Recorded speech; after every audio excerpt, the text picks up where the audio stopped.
Welcome to the Run Strong Run podcast, where I amplify inspiring voices from the back of the pack and loudly proclaim all runners count. Without further ado, here's this week's inspiring runner.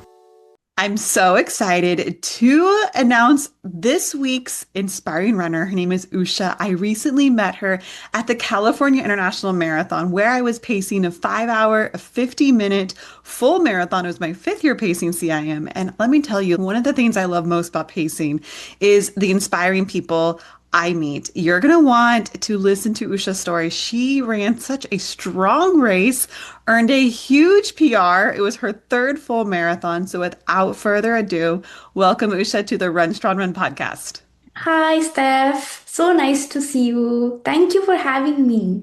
Yes, you are so welcome. So tell the audience, when was your first full marathon? Like, kind of take us on that journey from runner to marathoner.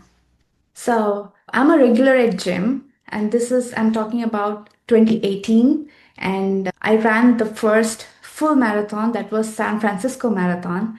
And it was a breeze. I still remember I just had 2 gels for the full marathon and the electrolytes and water stations. Yeah. And I finished in 6 hours, 25 to 29 minutes, somewhere in between that. And I was really happy about that. And then life happened. I got pregnant, then I had my son, and then COVID hit. So we were all homebound. I couldn't do anything. But yeah, to get back from healing is a really big process for me. I don't know why, but that's how my body works. And so it took me 2 years to actually recover fully from the pregnancy and the postpartum and everything. So yeah, so that's why the huge gap. And then I signed up for Sim. So as long as I was in Folsom, the first city I ever lived in US is Folsom. Folsom is very close to my heart. And when I was in Folsom, I did not know about Sim. I did not have a runner community here. I did not have a group of people who would run with me. So I did not know about it. And then when we moved to San Jose, and that's when I got to know about Sim. I was like, oh, okay, let me run Sim then. And I signed up that year, January. And then suddenly, end of May, I had a ectopic pregnancy. So people who don't know about ectopic pregnancy, is basically pregnancy is in the fallopian tubes instead of the uterus. So it's a very life-threatening situation. And I was diagnosed and the surgery happened. Everything happened within a span of 3 days. So it was too quick and it was very scary. And we didn't know what was going to remain inside my body. Because even the doctor didn't know. He said, unless and until I cut open and see, I don't know what's going on inside. So luckily everything went well. And yeah, I recovered from it. And it took me like 3 months of bed rest. And then I slowly started walking one step at a time like a snail. And yeah, to come from there to run Sim that year end, it was a big deal. And yeah, I did cross the finish line, even though I finished the chip time because I ran with the sweepers last year. The last 1.5 mile, and I came in like a few seconds later than the sweeper pacer, that is. And yeah, they gave me the medal and all that jazz, but I don't have a finish time from last year. Yeah. Okay. So let me just touch upon that. So, like you, Usha, there's so many things to unpack there that you just said. First, so you have one child, is that correct? Yes, yes, I have a son. Yeah. So that is amazing to go from being pregnant. Isn't it just amazing what a woman's body can do? We can create life, carry life, give birth to a beautiful, healthy son, and then go from that to marathon or 26.2 miles. I mean, it's just incredible what women's bodies can do. And I don't know if you know this about my story, but I have 2 biological girls who I worked long and hard to conceive these girls, like through infertility and everything. So I'm so sorry to hear about your ectopic pregnancy because I'm sure you were filled with so much hope for this pregnancy and it's so scary to then need to have this surgery. So not only are you grieving the loss of this child, but you're also scared and just like you said, you started by barely even be able to walk after this recovery of this surgery. Yeah. And then that was, you said in May or something, is May. that correct? Yeah, yeah. May, end of May, and then 3 months of I couldn't walk for 3 months. And then I started walking slowly and then get to run 26 miles in that very short period of time. It was tough, yeah. Yes, because I similarly in 2021 had a similar experience where I had a C-section in July to my Oh, for my second miracle baby. And right. then that December was my first time pacing CIM. So I was quite nervous. Can I go from Oh, C-section to pacing, in a short span of time? So I love that you and I share that similarity of having surgery, having our bodies cut open, and right. then traversing 26.2 miles. That's amazing. And I love that although you came in a little behind the sweepers, you still got your medal because I know CIM It's very things have kind of changed over the years and they're trying to hold a stricter 6 hour cutoff and really trying to honor that 6 hour cutoff. But I love that you got your medal, but you had no official finish time. So yeah. let's go back. So your first marathon was San Francisco in 2018, you said, Yeah. and you finished in 6.5 hours. And Yes. then CIM that was just last year, so in 2024. Yeah, it was 6 hours, 14 minutes last year. Yeah. Okay. And Yeah. then this year, take us to 2025. How was preparation different or maybe the same? How was 2025 for running for you? So, before we go into 2025, so in November 2024, before SIM last year, I got to know that I am about to go through another major surgery Oh my goodness. in December. So, running sim became even more important for me then and there. End of November, I got to know that I have to go through another major surgery. So it became really, really important because I wanted to prove myself to the future self that, look, you came back from one surgery and you are here and you can run it. I was like, just crossing the finish line was my target, not the timing or anything. And yeah, I did that. And on Christmas Eve last year, I had that second surgery, and it took me another 3 months of just recovering, and I'm walking like a snail. And then after that, I really love going to the gym. But after the second surgery, I just lost that zeal that I just didn't want to go back to gym. I just lost that thing. So without gym, I ran a San Francisco half marathon, and then I ran Urban Cow, and then recently the Golden Gate half. And all three of them I ran without gym. So I know, I can feel the need for the gym because that's the power up you need. And yeah, it took me three half marathons and more than a year to join the gym, and I finally did. And that's what pushed me through in sim. Yeah. And so when you say going to the gym, does that mean like your strength training, like you're lifting weights and Yes. such?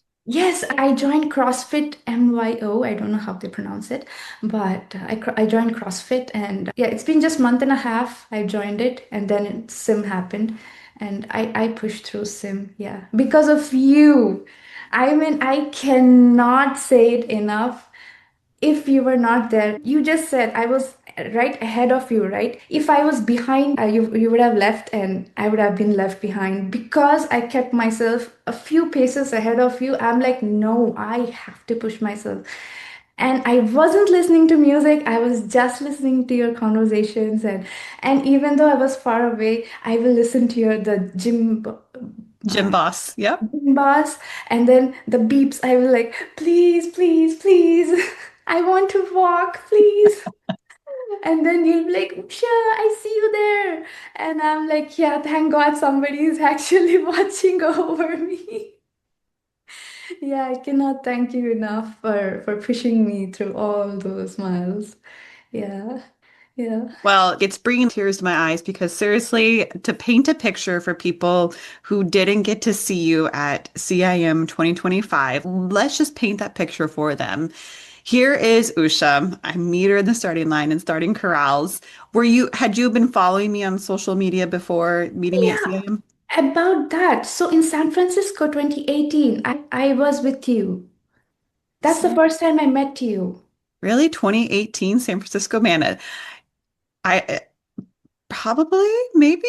What is it, rock and roll? No. No, it was San Francisco Marathon. I think you were pacing the marathon, but I don't know.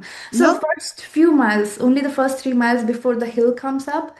Yeah, I was with you till there. That's when I actually met you. And then, of course, I lost you after that. But yeah, that was the first time. And then last year, Sim, and then, yeah. Oh, okay, okay. Although I don't think that was me in 2018 because I've actually never run the San Francisco Marathon. No? So Oakland? maybe it was my doppelganger, my like twin pacer. No?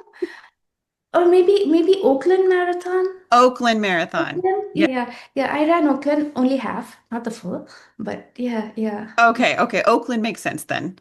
Um, but let's just paint a picture. Here you are, you have your hydration pack. I think you had gloves on, right? In the starting corral, I think you had on a foil or space blanket thing, right? And a little bit into the race, you warm up as the space blanket comes off, and here is Usha running in a sari. And am I saying that right? It just Yes. doesn't sound right. I'm sure you say it much better than myself. No, you But did. that was just such a unique thing to see. I loved it. So inspiring. Just so again strong. Just the definition of a strong woman, a strong mother runner. You get to show your son, look at mom. Mom can do hard things. Mom can earn this huge marathon PR. Is there a story behind wearing the sari? I know you said Folsom was the first city you lived in the United States. Tell us, where'd you live before that, and what's the story behind wearing the sari for CIM? Oh, so the sorry. So after the second surgery and the recovery, June, July, I was in India this year. Sorry, it's still this year. Yes, 2025. So I was in India and we went to a temple called Ati. So it's a very sacred temple. And I got the sari from there, and it was kind of a blessing kind of feeling to me. So I was okay, this year, starting every single run in 2025, I'm going to wear a sari. And my thing was, there are people, ladies, girls who wear regular saris on a regular everyday basis. So they should not feel that I'm wearing a sari, so I cannot run, right? You should be comfortable in running anything you like. And I love wearing saris, and I cannot wear them here. I do. Oh, so I'm a photographer by profession.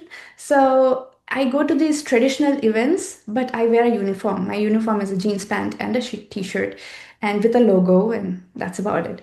So, and I love to see, and when I see the other girls wearing saris, and I'm like, I wish I could wear. And the one thing I do more often than anything else is go running. So I was, why can't I wear sari when I go running? And I started this whole year, every run I have done it in a sari. So that's what it has been about this year. And next year, let's see. I haven't thought about next year as of now. Oh my goodness, I love that. See, I knew there must have been more of a story to it. And I love then that this sari in particular came from India, came from this temple, came from this experience where you felt this blessing. So I definitely believe that that had a role in you just running such a strong race because I cannot. Again, I just want to clarify and say the whole time you ran in front of us. And yes, I wanted one of the things I try to do as a pacer is I try to get to know people's names around me because I want to be able to call out your names and cheer you on and say, I see you. Or sometimes people fall behind. And so I turn around and I say, come on, you've got this. Do not give up. This is where the mental piece comes into play. You are strong, mind and body. And so it's funny because when I'm at the expo on Friday and Saturday, people say, Steph, you need to stop talking. You need to rest your voice because I know you're gonna be talking a lot for these 6 hours for a CIM because I do. I like to talk to others around me. I like to get to know them. I like to cheer them on. But yeah, just seeing you in front. And I remember too, towards the beginning of the race too, you would kind of turn around and say, oh, okay, oops, I was starting to go a little too fast because that's what's also so easy to do in the beginning of a marathon. To run with a pacer is helpful in the beginning to kind of pace yourself and not go out too fast Yeah. because a marathon is a long journey and you're Yes. in it for the long run. So Yes. I just was so proud of you for so many things. Holding back in the beginning, staying ahead of us. I know there were moments during the marathon that were probably tough for you, but you never showed it. I know there's moments where you were listening for the gym boss beep, like, is it time to walk yet? But you just never wavered. You just ran such a strong race. So I wanted to make sure I told you that. You're so inspiring. And there was this one time I had to take the bathroom break, and you were behind me. So I was okay, if I go to the bathroom now, I'm going to come out quick. And I came out and there was nobody there. And I was freaking out. And you were quite ahead. So we were doing 2 minutes run and 1 minute walk. So I ran, I think, 3 minutes and 1 minute walk, again 3 minutes, and then 1 minute walk. And that's when I actually caught up to you. And that was not easy. But I glad I did because I pushed through the entire thing after that. I just had to push one more extra minute to get to you guys. Yeah. Oh. And do you remember about approximately what mile that was that you stopped to use the bathroom? I've 18, I think. 18, 19. Yeah, that time. Yeah, so that's tough to do, definitely in those later miles to extend that run interval to but that's so smart though, because you're able to run a similar pace, but just increasing that run interval, you were able to make up some ground. Yes. And then, oh yeah, so I have a question. So I'm curious because I don't know who else to share or ask to with, right? So after 14, 15 miles was breeze. I was having fun. I was smiling. I was having fun. And then after 15, I pushed myself to 20, 21 because David Damron, right? His name is. He was giving tips for the race before the race, and he's get to the bridge, just get to the bridge. I was okay. After 15, I know it's 22 miles, the bridge, 21 point something. I was okay, let's get to the bridge and then we will see about it. And then we got to the bridge, and after that it was not fun anymore. It was just push, even though it was just flat the whole time. My legs were screaming with pain, but is it normal? Is it normal to feel after that point? The last. Yes, yes. I have now done 62 full marathons, and I would say in every single one of those marathons, yes, it's normal for your legs to be screaming at you. Just at our CIM panel on Friday, what I loved is that one of the runners named Seth, he was going for an OTQ time. So his goal was to try to run 2 hours and 16 minutes, the full marathon. But what he talked about was he talked about the suffering. And so, yes, it's guaranteed, no matter the pace, no matter the terrain of a marathon, 26.2 miles, there's going to be definitely times of suffering. Okay. So I think one thing too, though, that can maybe help it is also like your fueling. I know there was one runner who was in our pace group. What I like to do too is after the race is I go to the results and I'm checking everyone's results. Some people who may have fallen back from our pace group, I'm always checking in like, did they finish? Did they do it? Did they make it in time? But sadly, there was one runner who was like around us at about like mile 22, 23, and she was feeling really, really nauseous. And I just said, keep going, one foot in front of the other, but it looked like she didn't make it to the end. But I think, like your fueling, like whether you're hydrating enough like electrolytes, the gels, the chews, whatever you're doing, that also plays a big part in how you're going to be feeling in that last like 10K. And so I know you talked about for the San Francisco Marathon, you only had like two gels for the whole race. So how about your fueling strategy for this one for CIM 2025? This time I lost count of how many gels I have had because my body has changed. It's not my pre-pregnancy body. It has gone through a lot. and I lose a lot of electrolytes and I need constant energy to run that pace. So last year I ran with you and till half marathon. If you see my last year's marathon pacing, you will see it is 13 till half marathon, and after that it's 15 it goes, because I could not keep up with that pace last year. And this year I could just push through it, but I had countless number of gels. I lost the count of gels I had this year. Yeah, I should keep a track from next time. I'm so bad. You would think that I would have my fueling down to like a science by now, but I don't. I actually tried gels, like the precision gels on course. I've in the past I've done gels, but lately I've been more into chews. But I tried the precision gel at the expo and I was like, oh, wow, I like the texture. I like the taste, the Yeah. consistency. It wasn't super sticky or super sweet like other gels. So I think I took two or three precision gels on course in addition to a couple honey stinger waffles, in addition to some of the beer I drank or the shot of, I think it was whiskey or something. Yeah. Like You said it was too strong. it was definitely way too strong. After that, of course, I'm still continuing to do the run walk. And I'm like, I better eat a honey stinger waffle. I was really feeling that shot, but Yeah. so fun. So, what's your go-to gel that you like? Goo. Goo gels. Okay. Is there a certain flavor you like? No. Oh, I don't like lemon. Anything to do with lemon. Yeah, I don't. So anything besides lemon. And I love too that I just learned that you are a photographer by trade. So, how long have you been doing that? About 11 years now. That's awesome. And so let's see, if you had your son in 2018, that must mean that your son is about the age of my daughter. So is he about 7? Yeah, so 2019 I had him. Okay. Yeah, he's 6. 6, so exciting. Okay, so what's next for you? You went from 6.5 hour marathon to now, what was your official time for CIM? Because I know you finished in front of me. 5:48:55. So awesome. Trust me, Dorothy. So she was at mile 25. We crossed it, and I was, how long? How far? And she's, it's less than a mile. It's less than a mile. I thought I was, my mind was, I will just walk this last mile. Okay. And then she's, you know what? We will wait for you at the end of at the finish line. You come at your own pace. And then no, no.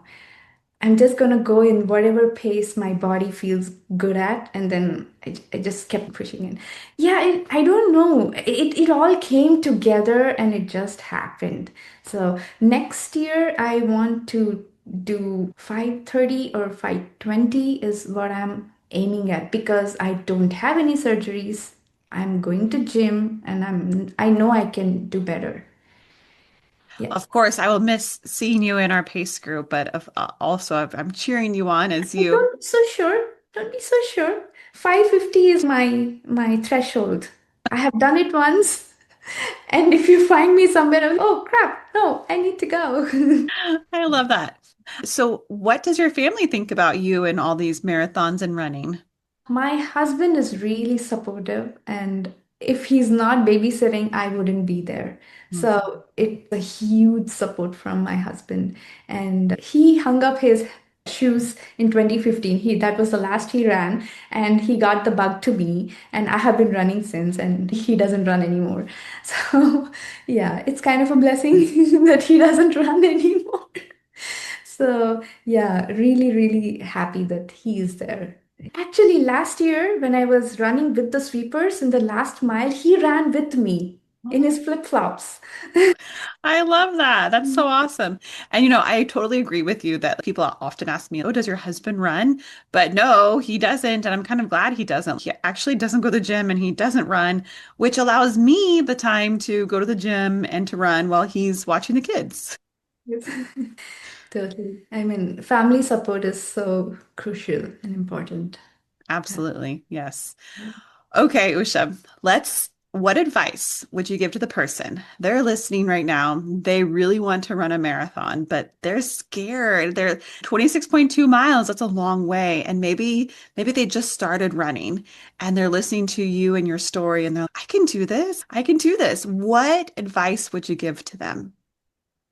Just when you are running, I will say look for the next tree, the next bend, There is somebody I'm actually been looking at for a while. For the past 3 miles, I've been looking at. I can still see that person. So let me just get a little more closer to that person. Those are my own thoughts. That's how I run, and I have been running all these days. So I would just suggest that just go to that tree, just make it to the tree, and then you see the next tree and see how you feel, and then you decide what you want to do. So decide while you're running. So you're actually making progress while you're thinking and covering some distance. So that would be the best way to go about running any race, be it a 5K, 10K, or whatever. Just keep your sights ahead and just keep moving forward. Yes, one step at a time. Just keep going. That's it. That's what I'll say to my listeners. Hello there. Awesome. I love that so much. Okay. Where can people find you? They find your story so inspiring and they have maybe a question for you. They want to send you a message. Where can they find you? They can find me at the run, the workout, the mom. So you can find me there. And I keep posting my everyday runs. And yeah, just to be accountable of myself. That's all. I love it. You already talked about 2026 goals, maybe a 5:20 or a 5.5 hour full marathon. I will be back at Oakland Marathon in March. So if you want to come to Oakland, I'll be there in March. I have already signed up for it. Oh, perfect. Okay. So I'll see you at Oakland in March and of course CIM in 2026. And I'll be sure to link your Instagram handle in the show notes so people can find you, give you a follow, be inspired by your story. Usha, it was just such a joy. Thank you so much for being on the podcast, for being a light in the world, for just who you are. I know your family is just so proud, and I am so pleased to know you. Thank you for asking me, and I cannot believe this just happened. But love you so much. The feeling is mutual. We'll talk soon, okay? Yes. Bye. Bye. Thank you for tuning in to this week's episode of the Run Strong Run podcast. You can reach out to me on Instagram at Run Strong Run or through my website at runstrongrun.com. You can support this podcast through a rating, review, or share. Until next time, run strong and run happy.